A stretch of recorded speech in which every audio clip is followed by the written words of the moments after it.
So to start off with, we allow our eyes to close very gently for meditation. Be careful that you have closed your eyes as lightly as possible, with your upper and lower eyelashes touching only very gently together.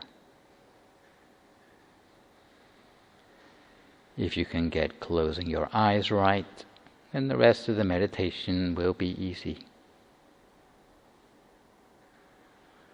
If you close your eyes gently, the muscles of your face will become soft,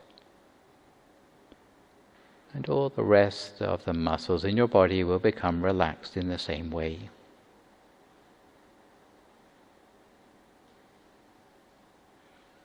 All the way down through your shoulders, arms, hands and fingers. You can continue by relaxing all the muscles in your trunk, both legs, down to your feet and your toes.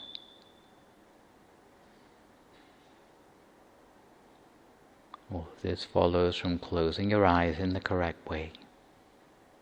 So don't overlook the importance of this, even though you hear the same advice every time there's a guided meditation. So there's nothing holding you back from the attainment of inner peace within yourself. And we might reflect that our time in this world is fairly limited. Our life can come to an end without any warning at any moment. And if we hope to achieve success in our meditation within our own lifespan, and it's better to make sure we've understood the technique as well as possible, to be able to make some sort of breakthrough in our meditation in our remaining time.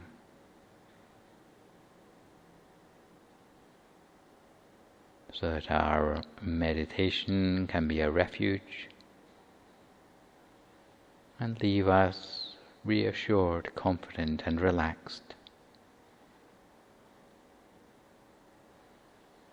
So we make sure that our state of mind is light and relaxed, putting aside any worries or concerns, anything superfluous to our practice.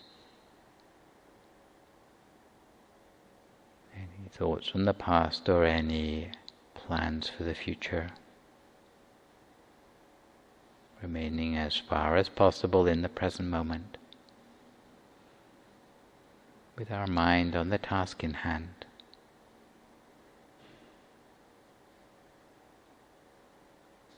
And at the same time, we conjure up a sense of happiness and joy in the mind,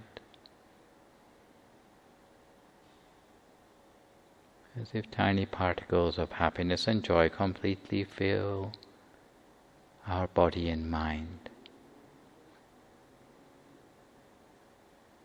And if a sense of happiness and joy doesn't come naturally to mind, we might cast our mind back to a time in our lives when we felt truly happy, reconnecting with that feeling rather than the particular circumstances, and allowing that sensation to grow and spread within ourselves until we feel fully relaxed both in body and in mind. And from there we bring our attention gently to the center of our body.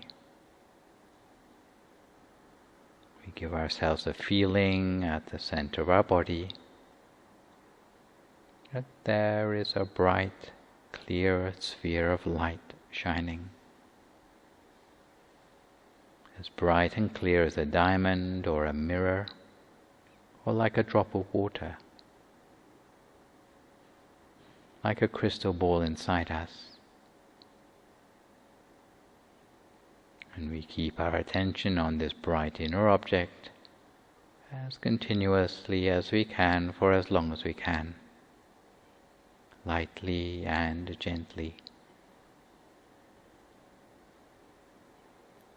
If you need to, you can make use of the sound of the mantra to keep your mind free of thought, hearing the sound of the words Samma Arahang,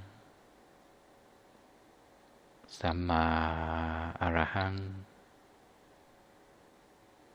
Samma Arahang, for as long as it's useful to keep your attention on track, continuously at the center of the body. So you have two things in your mind in effect, the inner object and the sound of the mantra. And two things hand in hand will keep your mind free from distraction. Because any distractions will only hinder our access to inner experience. Any obstacles will weigh us down in body and mind, causing our mind to feel blocked or unwieldy, narrow, claustrophobic, or unable to enlarge. So the only way to gain levity of both body and mind is to relocate our attention within the space of the body.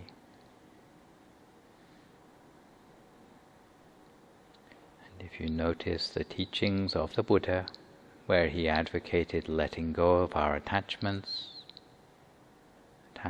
to everything, whether it be animate or inanimate objects,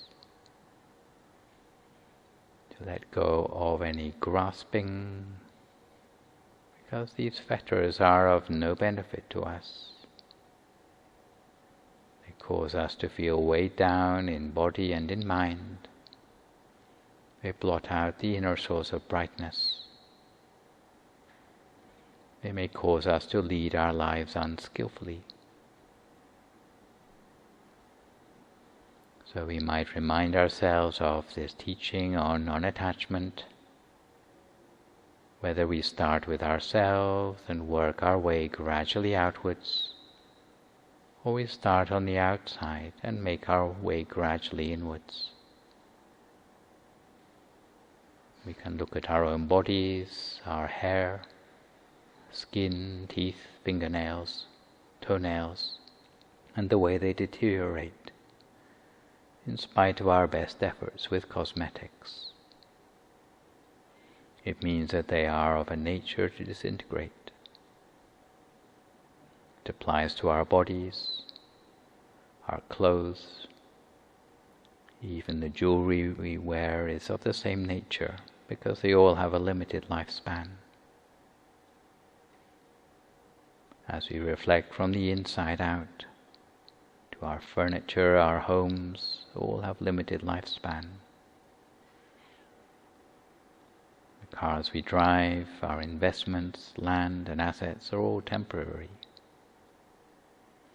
Even our neighborhood, the roads that connect them,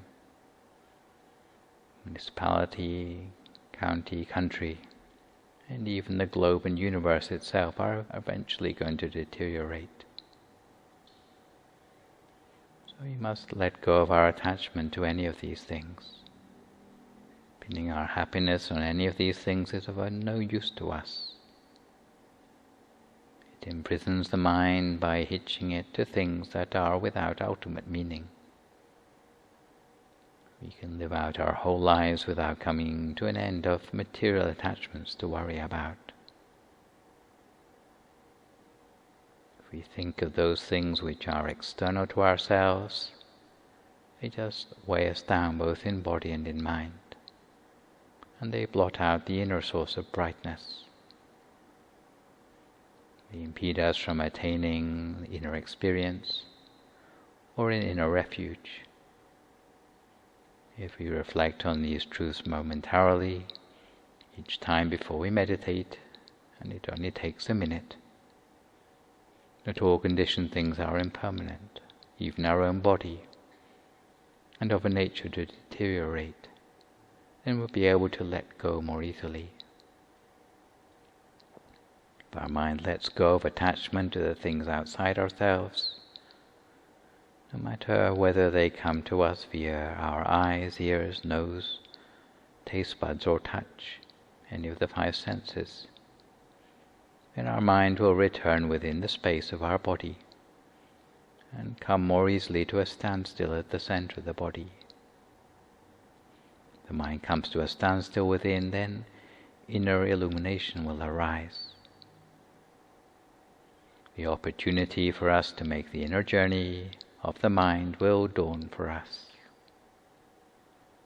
Our mind will feel as if it's broken free of all forms of unwholesomeness and harm previously present in our lives.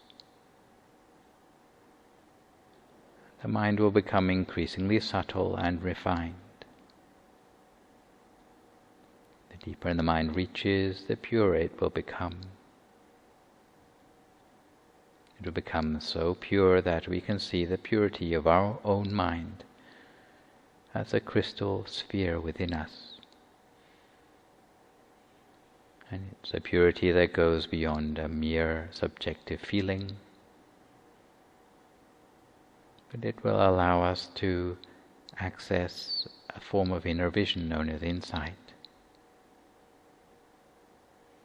An inner sphere that is the culmination of perception, memory, thought and cognition. Something that's more than just our imagination, but a real phenomenon which increases the whole sense of well-being within ourselves. And sometimes we have to be careful, not only of attachments to things in the outside world, or even the physical aspects of our own body and mind. We have to be careful even of attachment to progress in the meditation itself. Sometimes when our mind is becoming very still, when we have nothing new to keep the mind's interest, there's a temptation to try to see something more. Often it's because of an attachment to the idea of getting results in our meditation or of getting new experiences. And we justify our enthusiasm by thinking that it must lead our meditation in the correct direction. But really, this sort of enthusiasm is only really appropriate to get us to sit for meditation in the first place. But while we are actually sitting for meditation, we really just need to let the mind be. We need to stop grasping after any possibility of results or progress that we anticipate. Everyone wants to make a breakthrough in their meditation, but sometimes we can go about it in the wrong way. Therefore we have to stop by just letting the mind be. Even if there's nothing new for us to see, we must observe without interfering. It doesn't mean we're getting no benefit from the meditation, because every time we meditate we collect up happiness little by little, and the mind will gradually be purified and clarified, and our ability to meditate will gradually accumulate, just like termites bringing grains of sand until they've built a huge termite mound, or like watering a tree at its roots. The tree grows a little each day. We're never able to tell just how many inches it's grown in a day, but after some time it starts to bear fruit.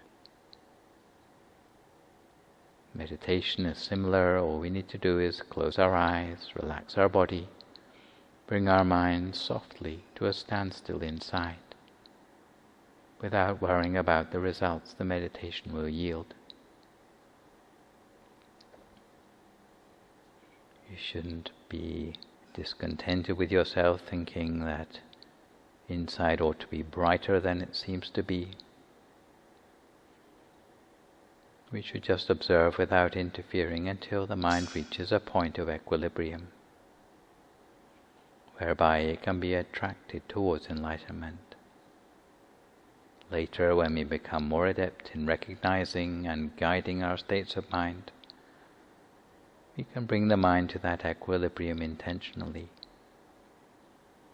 But at this stage in our meditation, we've not yet reached that point. We need to adjust our approach.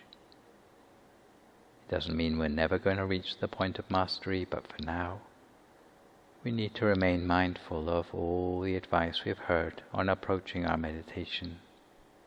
Otherwise, when we get to the good bits in our meditation, all the advice goes out of the window and we can't stop ourselves applying the wrong sort of effort. If in doubt, we just reset our efforts, make a new start, pretend we are new to meditation like a child, or using our beginner's mind. In the meantime, we don't deny or resist whatever inner experiences arise in the meditation. We should just be content with whatever arises, being friendly to whatever comes up, even if it's darkness, or even if it's nothing new. And for as long as we enjoy our experience of meditation, our inner experiences will sort themselves out. It will be a majestic transformation inside that no money could buy. A transformation that is beyond compare. An experience that comes together with subtle joy and happiness, and which inspires us to extend compassion towards all living beings without exception. So we train the mind to rest at a standstill in brightness and clarity at the center of ourselves. Whatever there is to observe on the inside, be it darkness, light, images or otherwise, we observe without interfering, continuously, without entertaining any thoughts in the mind. As a meditator, it's not our job to analyze what we see or to run a mental commentary. So we train ourselves in this way, both when meditating or even as we get up to do other things in our lives, whether standing, walking, sitting or lying down, whether eating, speaking or exercising, until having our mind at the center becomes second nature. We already have all the knowledge we need to succeed in meditation. Whoever you are, inner experience awaits you within. So it's not a question of whether the breakthrough will come to us, it's just a matter of time and consistency in our practice. We adapt our practice to continue alongside whatever life may throw at us, like a point of stillness in the eye of the storm, or an oasis in the desert, attracting abundance into our lives on all possible levels. So we continue to focus our mind gently at the center of our body, letting go of anything else that's not relevant to our practice. Lightly, gently and continuously, maintaining our mind with the inner object, whether it be something we see or something we feel, at the center of ourselves. Each to our own practice for a few more moments now in silence until we come to the appropriate time.